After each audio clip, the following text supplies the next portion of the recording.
اگر کوفے والوں کو آپ قاتل اس لیے کہہ رہے ہیں, گنہگار اس لیے کہہ رہے ہیں کہ انہوں نے امام حسین کا ساتھ نہیں دیا, تو پھر بچے گا مدینہ بھی نہیں, بچے گا مکہ بھی نہیں, بچے گا کوئی عرب کا خطہ نہیں, کیونکہ مدینے والے کہاں تھے کہ جنہوں نے رسول مبین کو, حضور اکرم کو, خود امام حسین کو اپنے دوش پر سوار ہوتا ہوا دیکھا تھا. ایک ڈیبیٹ یہ بھی ہوتی ہے کہ کوفے میں جو امام حسین کو بلایا گیا تو وہ تو شیعوں نے بلایا اور پھر بعد میں انہی کو دھوکہ دے دیا اور وہیں شہید بھی کر دیا, تو اس کا کیا ہسٹری ہے؟ کوفے کے لوگ جو تھے وہ شیعہ تھے؟ دیکھیں, سب سے پہلے جو کربلا میں شہید ہونے والوں کی 30% تعداد ہے وہ کوفیوں کی تعداد ہے. اچھا, اگر آپ واقعی کہتے ہیں کہ کوفی ہی بلانے والے تھے, شیعہ ہی بلانے والے تھے اور وہی قتل کرنے والے تھے, تو مجھے بتائیے قاتل بھی وہی, مقتول بھی وہی کیسے ہو سکتے ہیں؟ کربلا میں شامل ہونے والے حبیب ابن مظاہر کوفی تھے, مسلم بن اوسجہ کوفی تھے, اور اس طرح کے بہت سارے اصحاب ایسے تھے جو کوفی تھے اور امام حسین کے آنے کی اطلاع ملتے ہی کوفے سے پہلے ہی نکل گئے تھے. تو آپ ایک شخص پہ ایک الزام لگائیے نا, یا تو آپ انہیں مقتول کہیے یا آپ ان کو قاتل کہیے. لیکن کوفے میں تو اتنی بڑی تعداد تھی, تو اس میں 30% بس کوفی آئے. اچھا چلیے ٹھیک ہے, سب سے پہلے میں آپ کے اس الزام اور اس غلط فہمی کا ازالہ کرتی جاؤں کہ امام کو بلانے والے سارے شیعہ نہیں تھے. اس وقت شیعہ سنی کے معاملات نہیں تھے, مگر ہاں جو امیر المومنین کے بہت زیادہ فالوورز تھے انہیں شیعان علی کہا جاتا تھا. تو جنہوں نے اسٹیمپ لگا کر بھیجی امام حسین کو بلانے کے لیے, ان میں شیعوں سے زیادہ اہل تسنن کی تعداد تھی, جو یعنی سابقہ خلفائے راشدین کو ماننے والے تھے. انہوں نے وہ یہ جانتے تھے کہ امام حسین کتنے پاک ہیں, اور یزید کے کارنامے ہر شخص کے پاس آیا تھے. ہر شخص جانتا تھا اگر یہ برسر منبر رہا تو زنا, شراب, ریاکاری, گانا, لہو لعب, تمام تر گناہ بری طریقے سے عام ہو جائیں گے, ہر شے بری طریقے سے بری چیزیں پھیل جائیں گی. تو پھر یاد رکھیے گا, اگر شیعہ یہاں پسیں گے نا تو سنی بھی پسیں گے. اور کوفے کو چھوڑ دیجیے, آپ بار بار کیا کوفے کا تذکرہ کرتے ہیں. اگر کوفے والوں کو کھینچا جائے گا نا تو چلے مان لیتے ہیں کہ اگر کوفے والوں کو آپ قاتل اس لیے کہہ رہے ہیں, گنہگار اس لیے کہہ رہے ہیں کہ انہوں نے امام حسین کا ساتھ نہیں دیا, تو پھر بچے گا مدینہ بھی نہیں, بچے گا مکہ بھی نہیں, بچے گا کوئی عرب کا خطہ نہیں. کیونکہ مدینے والے کہاں تھے کہ جب حسین اعلان کر کے جا رہے تھے, حسین کو یزید دھمکیوں پہ دھمکیاں دے رہا تھا, اور مدینے والے جہاں اصحاب کی اس قدر بڑی تعداد تھی جنہوں نے رسول مبین کو, حضور اکرم کو, خود امام حسین کو اپنے دوش پر سوار ہوتا ہوا دیکھا تھا, خود امام حسین کی قرابت رسول سے جانتے تھے, وہی اصحاب جو یزید کی بیعت کرنے والے ہیں, وہی اصحاب جو حسین کے بار بار اعلان کرنے پر اے مدینے والوں میں مدینہ چھوڑ کے جا رہا ہوں, اے مدینے والوں میں چاہتا ہوں کہ نانا کے دین کو بچاؤ. دانا کے دین کو مسئلہ یزید سے ہے. تمام اصحاب اور اصحاب کی اولاد اس بات کو جانتے ہیں, مدینے والوں نے کیوں نہیں روکا؟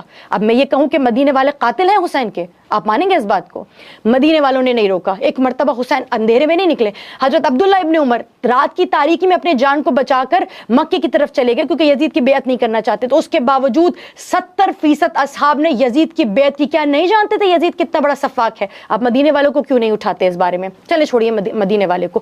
حضور مبین حضرت امام حسین مدینے سے لے کر مکے کی جانب چلے. اب جب وہ مکے کی جانب جا رہے ہیں, سب لوگ, پورا مجمع عام و خاص دیکھ رہا ہے کہ ایک شخص, ایک اتنا بڑا شخص جسے حج سے اور اللہ کی عبادت سے اتنا پیار ہے, وہ حج کرنے آیا ہے اور فقط ایک روز قبل وہ اپنے احرام کو عمرے میں تبدیل کر کے چلا جاتا ہے. میرے عزیز, آپ ان باتوں پہ غور کریں, اور پورا مکہ دیکھ رہا ہے, وہ مکہ جس نے اپنے آخری حج پر 1.25 لاکھ تمام کے تمام اصحاب نے حسین کو بار بار رسول مبین کے قریب ترین افراد میں دیکھا. سب کے سامنے حسین جا رہے ہیں, اور حسین یہ کہہ کے جا رہے ہیں کہ مجھے اپنی جان کا خطرہ ہے, مجھے نانا کے دین کو بچانا, میں یہاں سے جا رہا ہوں. کوئی ایک تو ہوتا, مجھے آپ ایک نام بتائیے نا, کوئی ایک تو ہوتا جو کہتا, کوئی سنی کا نام بتا دیجئے مجھے. یہ مسئلہ شیعت پر یہ نہیں ہے کہ رونے کا انہوں نے بلایا انہیں پہ روتے ہیں. میں تو کہتی ہوں رونا سب کو چاہیے. حسین مظلوم پر رونے کا کام کسی ایک مکتب سے منسوب نہیں ہو سکتا. حسین وہ ہے کہ جس نے اسلام کی سسکتی ہوئی سانسوں کو بچا کر اسلام کو ایک نئی روش دی ہے. خدا کی قسم, آپ ہم سے پوچھتے ہیں نا کہ مقصد کربلا کیا ہے, حسین کو جان دینے کی, اپنے بچوں کو لے کے نکلنے کی ضرورت کیا تھی؟ میں آپ کو وجہ بتاتی ہوں. اگر حسین نہ نکلتے اور کربلا کا تعین, کربلا کی راہ کا تعین نہ کرتے اور اس وعدے کو نہ نبھاتے, خدا کی قسم یزید آج بھی اپنے باپ دادا کی طرح صاف پاک ہوتا. آج 7 لوگ یزید کے تعریفیں کر رہے ہیں.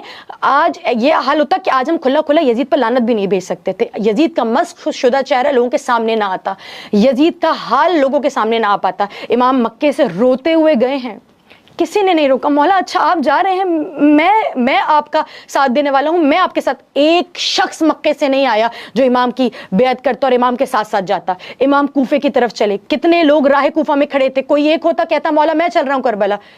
70 نکلے, 50 سال نہیں ہوئے حضور اکرم کی شہادت کو ابھی, اور 50 سال میں لوگوں نے وہ چہرہ بلا دیا جسے اٹھا اٹھا کے حضور اکرم بتاتے تھے, اے لوگوں وقت گزر جائے مگر تم یہ چہرہ نہ بھولنا.